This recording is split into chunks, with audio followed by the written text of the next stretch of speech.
नमस्कार। चलिए आज यानी 21 फरवरी 2026 के सबसे जरूरी और काम के करंट अफेयर्स पर एक नजर डालते हैं।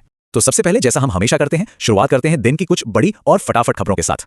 आज की सुर्खियों में देखिए, हिमाचल में लोसर त्योहार मनाया गया। कुनो नेशनल पार्क से अच्छी खबर आई है, जहां 3 नए शावकों के साथ चीतों की संख्या 38 हो गई है। वहीं केरला ने टाइडल फ्लडिंग को राज्य विशेष आपदा घोषित कर दिया है। और एक बहुत ही दिलचस्प डेवलपमेंट में एम्स नई दिल्ली को टेली रोबोटिक्स के जरिए अंटार्कटिका के मैत्री स्टेशन से जोड़ा गया है। ये तो बस कुछ झलकियां हैं, इनमें से कुछ पर हम आगे विस्तार से बात करेंगे। तो आज हम किन किन मुद्दों पर गहराई से बात करने वाले हैं। पहले राज्यों के स्थापना दिवस, फिर भारत का टेक्नोलॉजी और दुनिया में क्या रोल है, उसके बाद कुछ क्षेत्रीय हलचल और आखिर में विश्व मंच पर क्या चल रहा है उसे भी समझेंगे।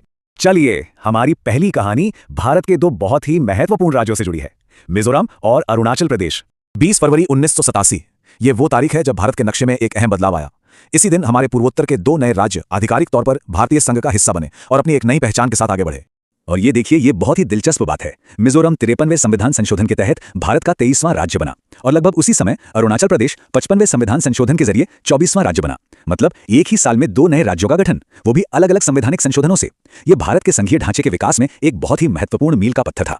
और अगर आज की बात करें तो मिजोरम का नेतृत्व राज्यपाल वीके सिंह और मुख्यमंत्री लालदू होमा कर रहे हैं। वहीं अरुणाचल प्रदेश में राज्यपाल केटी परनायक और मुख्यमंत्री पेमा खांडू हैं।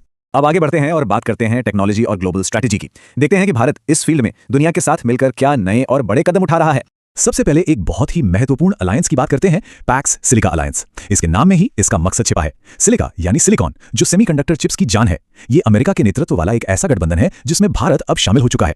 तो इसका सीधा सीधा फोकस 3 सबसे जरूरी चीजों पर है, आर्टिफिशियल इंटेलिजेंस, सेमीकंडक्टर्स और रेयर अर्थ एलिमेंट्स। असल में इसका मुख्य उद्देश्य इन टेक्नोलॉजीज की ग्लोबल सप्लाई चेन को सुरक्षित करना है।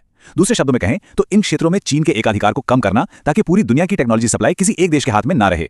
अब एक और जबरदस्त पहल देखते हैं। नई दिल्ली में भारत का पहला यूरोपियन लीगल गेटवे ऑफिस खुल गया है।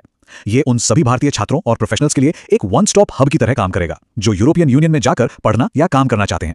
इसका सबसे बड़ा फायदा क्या है? फायदा यह है कि लोगों को वीजा, पढ़ाई और नौकरी के बारे में सही और सटीक जानकारी एक ही जगह से मिलेगी। इससे जो धोखाधड़ी और स्कैम्स होते हैं उन पर लगाम लगेगी और पूरी प्रक्रिया ज्यादा सुरक्षित और भरोसेमंद बनेगी। और इस सेक्शन की आखिरी बड़ी खबर है वॉइस एरा एआई प्लेटफॉर्म। सोचिए, ये एक ऐसी टेक्नोलॉजी है जो भाषा की सारी दीवारों को तोड़ रही है। अब कोई भी बिना टाइप किए सिर्फ अपनी ही भाषा में बोलकर मशीनों से, टेक्नोलॉजी से बात कर पाएगा। इसे इलेक्ट्रॉनिक्स और आईटी मंत्रालय ने भाषिणी प्लेटफॉर्म पर तैयार किया है। और भाषिणी, जैसा हम जानते हैं, पहले से ही 22 भारतीय भाषाओं में ट्रांसलेशन करने में सक्षम है। ये सच में भारत की भाषाई विविधता को टेक्नोलॉजी से जोड़ने की एक शानदार पहल है। चलिए अब देश के अलग अलग कोनों का रुख करते हैं। देखते हैं कि त्योहारों से लेकर बड़े बड़े इंफ्रास्ट्रक्चर प्रोजेक्ट्स तक क्षेत्रीय स्तर पर क्या कुछ खास हो रहा है। झारखंड के चतरा जिले में राजकीय ईंटखोरी महोत्सव मनाया जा रहा है। यह धार्मिक सद्भाव की एक बहुत ही खूबसूरत मिसाल है। ये एक ऐसा पवित्र स्थान है जहां हिंदू, बौद्ध और जैन, इन तीनों धर्मों की आस्था का संगम होता है। अब बात करते हैं ऊर्जा यानी एनर्जी की। ये जो नंबर दिख रहा है 2880 मेगावाट, ये बहुत बड़ी क्षमता है। ये भारत के सबसे बड़े हाइड्रो पावर प्रोजेक्ट की क्षमता है जो अरुणाचल प्रदेश में बन रहा है। जी हाँ, ये है दिबांग बहुउद्देशीय परियोजना, जो ब्रह्मपुत्र की सहायक नदी दिबांग पर बन रही है।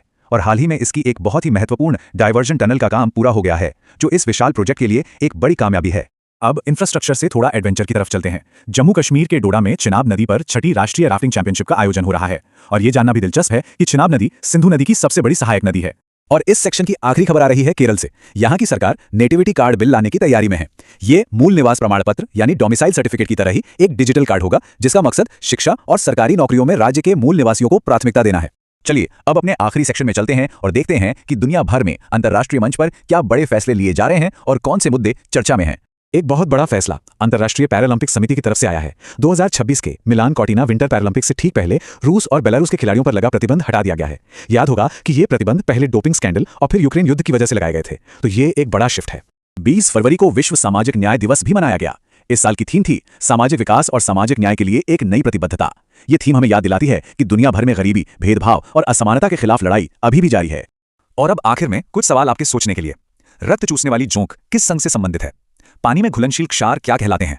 और लॉर्ड डलहौजी ने ब्रिटिश भारत में पहली रेलवे लाइन किस साल शुरू की थी? इन सवालों के जवाब जरूर ढूंढिएगा। इसी के साथ आज के लिए बस इतना ही। धन्यवाद।